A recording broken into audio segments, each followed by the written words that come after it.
सज्जन कुमार सिंह साहब, चूंकि आप बिहार में हैं पिछले 2 महीने से, जब से मैं आप हमारे शो में आ रहे हैं बिहार के मुद्दे पर, इस 2 महीने के दौरान रहे और अब आज जब पहले पर मैं निगत जी आपके पास आऊंगा आगे चल करके। सज्जन जी, आज जो वोटिंग परसेंटेज दिखा, हर सीट के हिसाब से आपने वोटिंग परसेंटेज का एक तरह से शुरुआती जो आकलन किया होगा, आपको क्या लग रहा है कि कहां पे ज्यादा वोट पड़े, कहां पे कम वोट पड़े, किस तरह के वोटर ज्यादा दिखे आपको?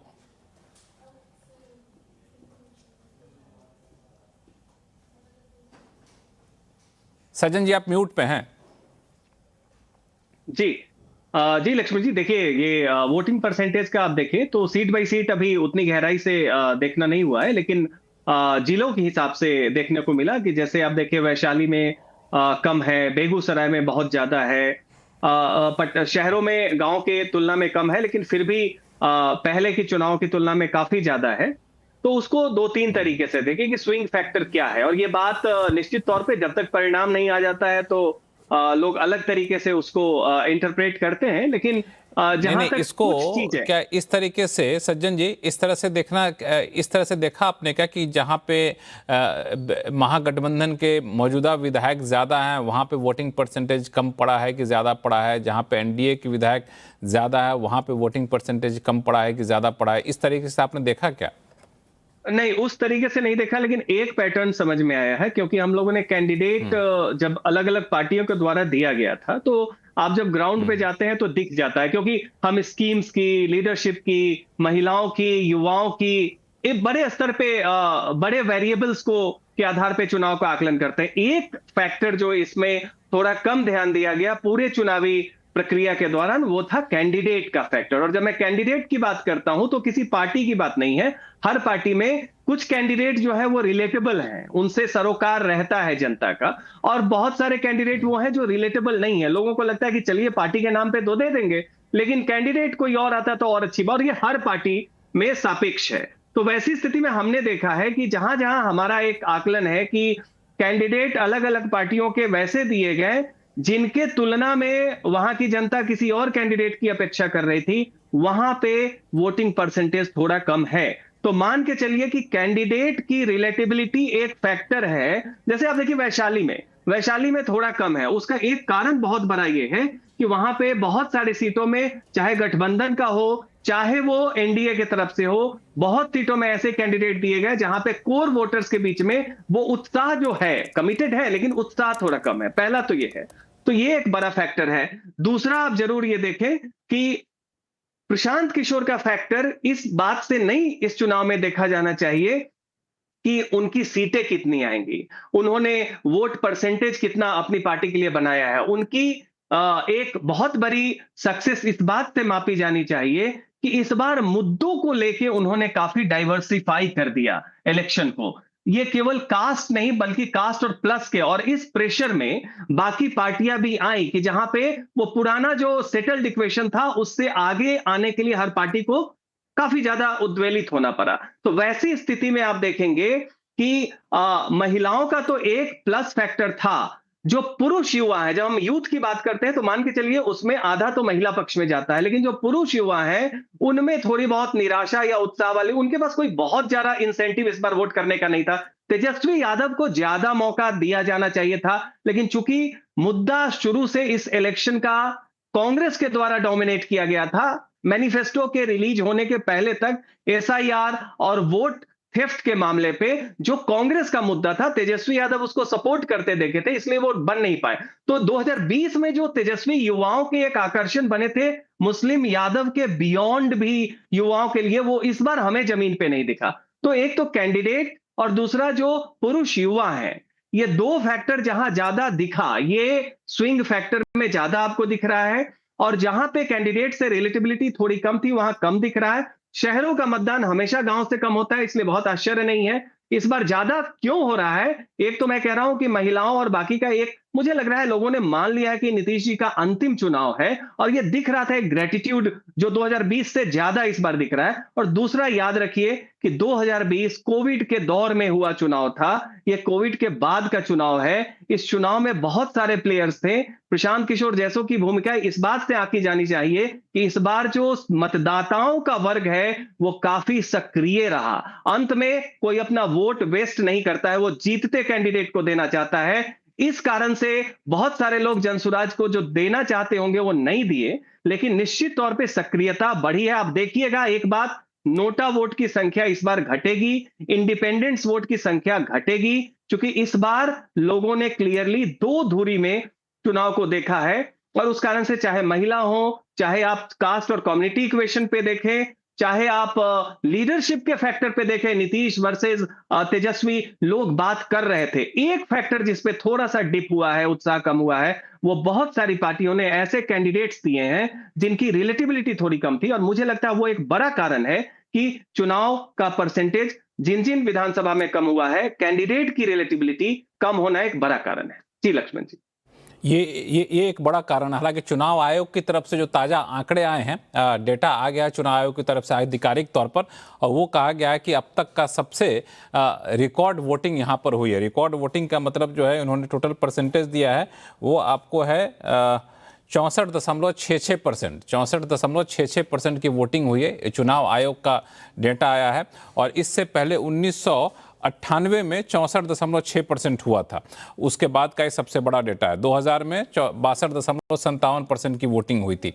तो ये अपने आप में एक अच्छा संकेत है, भले ही जिसके भी पक्ष में जाए इतने लोग निकल कर सामने आ रहे हैं। लेकिन ये कौशिक साहब, इसको SIR से जोड़ कर देखना कितना सही होगा कि 64 लाख 65 लाख वोट कट गए, इसका असर तो नहीं यहाँ पर दिख रहा है कि परसेंटेज टर्म में ज्यादा दिख रहे हैं? तो मैंने शुरुआती दौर में ये बात कही है कि दो तरीके से इसे देखा जाना चाहिए। निश्चित तौर पे सत्ता में जो लोग बने हुए हैं उनके पास बहुत सारी सुविधाएं होती है, पैसे की कमी नहीं होती है, सारा अमला सिस्टम उनके पास होता है। जाहिर सी बात है कि जो महिलाओं की कतार आप लंबी देख रहे हैं, हो सकता है कि ये असर वो हो कि 10,000 रुपए हर घर में पहुंचाए गए। अब ये विपक्षी पार्टी के पास ये सिस्टम तो था नहीं। यदि 20 साल तक बहुत शानदार आपने काम किया तो शायद इसका सहारा नहीं लेना पड़ता।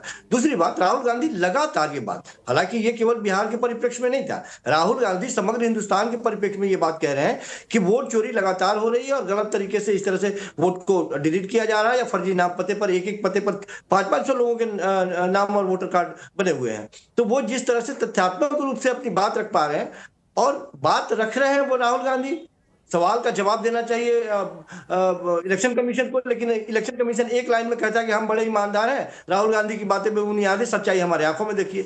तो इस तरह के जो जवाब मिल रहे हैं उससे वोटर संतुष्ट नहीं है। वोटर को ऐसा लग रहा है कि सचमुच में ऐसा चोरी तो नहीं हो रहा है। तो एक वर्ग ऐसा भी है जो निश्चित तौर पर इस अपील के बाद में वो भी निकल के बाहर निकला कि नहीं, इस तरह की बात नहीं होनी चाहिए। तो एक कारण ये भी हो सकता है, हम एक तरफा नहीं मानते इस बात को, लेकिन हम लगातार ये बात कह रहे हैं।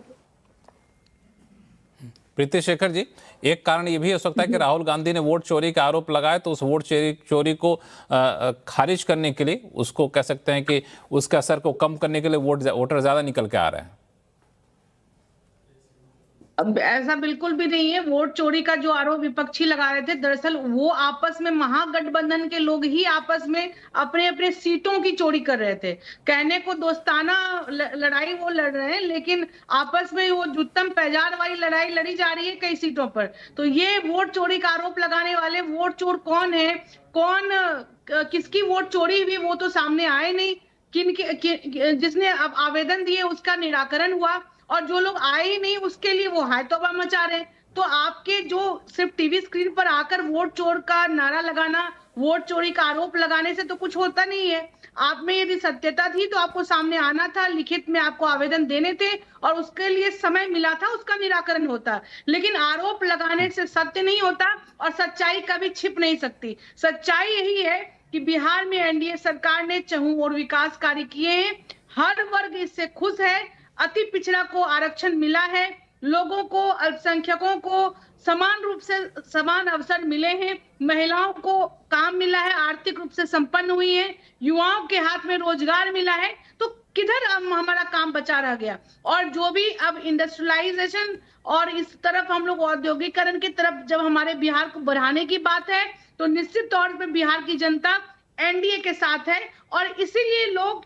बढ़ चढ़कर भी मतदान कर रहे हैं। और बढ़ते हुए मतदान प्रतिशत से एक बात बिल्कुल साफ है कि विपक्ष का सुपड़ा साफ होने वाला है और एनडीए की पहले चरण की चुनाव में हम लोग 121 सीटों में 100 सीट पर कम से कम हम लोग निश्चित रूप से अपनी जीत को सुनिश्चित करने जा रहे हैं। अब्बास, मैं ऐसा करता हूं कि ठीक है, एक मिनट बस मैं 1 मिनट। हाँ। लक्ष्मण जी, मैं अपने विपक्ष की प्रवक्ता बहन से मैं कहना चाहूंगी कि अपने आंकड़े मुझे लगता है कि आपने जंगल राज वाले उठाकर रख दिए हैं, क्योंकि अब यहाँ पर हर घर में शौचालय है। इज्जत घर से मोदी जी ने लोगों को नवाजा है। जो बेघर थे उन्होंने प्रधानमंत्री जी ने घर भी दिया है। उनके स्वास्थ्य की भी चिंता की है, उनके पढ़ाई की भी चिंता की है। और आपको ज्यादा चिंता है तो बिहार आ जाइए, बिहार के एक एक गली में हमारे साथ घूम लीजिए। आपको कहीं पर भी शौचालय विहीन घर नहीं मिलेगा। हर विद्यालय में लड़कियों के लिए। निगहत अब्बास जी, अब जवाब दे ही दीजिए। मैं तो ब्रेक पे जाने वाला था, लेकिन चूंकि आपके नाम लेकर के प्रीति शेखर जी ने कहा, आप जवाब दे ही दीजिए, फिर मैं ब्रेक पे जाता हूँ। लक्ष्मण भाई, सेल्फ हेल्प ग्रुप का जिन्होंने बड़ा प्रचार किया, उसमें ना ही महिलाओं को मार्केट एक्सेस मिला और ना ही ट्रेनिंग मिली, ये जग जाहिर है, मुझे बताने की जरूरत नहीं है। दहेज हिंसा में बिहार टॉप पे चल रहा है। नहीं लीजिए, आप इन्हें बोलिए। प्रीति जी सुन लीजिए, मेरे बीच में बोलने देंगे तो फिर प्रीति जी सुन लीजिए, ऐसे अच्छा नहीं लगेगा। डिबेट खराब होगी। आपकी बात जैसे सुनी वैसे आप लोगों की बात को सुन लीजिए।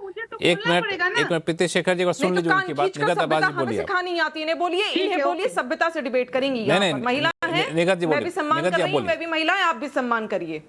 बहुत बहुत धन्यवाद। दहेज हिंसा में एनसीआरबी के डेटा बताता है, मैं नहीं बताती हूँ। जिस डेटा को झुठला रही है, मैंने अभी आपको रिपोर्ट दिखाई है, आपके सामने कैमरा पे लाइव दिखाई है। करोड़ों लोग आपका चैनल देखते हैं। बिहार टॉप करता है, उसके ऊपर ये जवाब नहीं देंगी। उज्ज्वला योजना में आज तक भारतीय जनता पार्टी और जदयू का गठबंधन बता नहीं पाया है कि क्यों 400 से 1200 रुपए का सिलेंडर हो चुका है और क्यों महिलाएं लकड़ी पर फिर से खाना बनाने के लिए मजबूर हो चुकी हैं। और ये जिस शिक्षा व्यवस्था की बात करती है, हाईएस्ट इलिटरेसी रेट यानी लोवेस्ट इलिटरेसी रेट है, ये मैं नहीं कह रही हूं, सरकारी आंकड़ा है। मेरी बहन जाकर आप पढ़कर आती अपना एससीआरबी का डेटा या एनसीआरबी का डेटा, तो आपको पता चल जाता। मैं तो पूछ रही हूं, आप ये जो बेटी बचाओ बेटी पढ़ाओ का बड़ा गुणगान करती हैं, महिलाओं के बारे में बात करती हैं, तो क्यों है कि आज तक जेंडर रेशियो बिहार में सबसे कम है? 882 प्रति 1000 लड़कों पर 882 महिलाएं। ऐसा क्यों है, ये बताने की क्षमता आप रखिए और यहां पर जवाब दीजिए। देखिए, इमरतियां बनाना, जलेबियां बनाना, यहां पर बड़े बड़े पहाड़ और कसीदे पढ़ देना कि देखिए, आज आपको जवाब देना पड़ेगा कि महिलाओं के लिए आपने करा क्या है और अपने ही डेटा को यहां पर जस्टिफाई करना पड़ेगा। मैं तो वही कह रही हूं, मैं यहां पर खुद कलम से डेटा नहीं लिख रही हूं। एससीआरबी बिहार सरकार की आप ऑफिशियल गवर्नमेंट वेबसाइट पर चले जाइए या फिर आप नेशनल डेटा उठा लो। ये मैं नहीं कह रही हूं, मुझसे ज्यादा तो लक्ष्मण जी आप भी जानकार हैं। टीवी डिबेट में मत लेके आइए झूठा डेटा।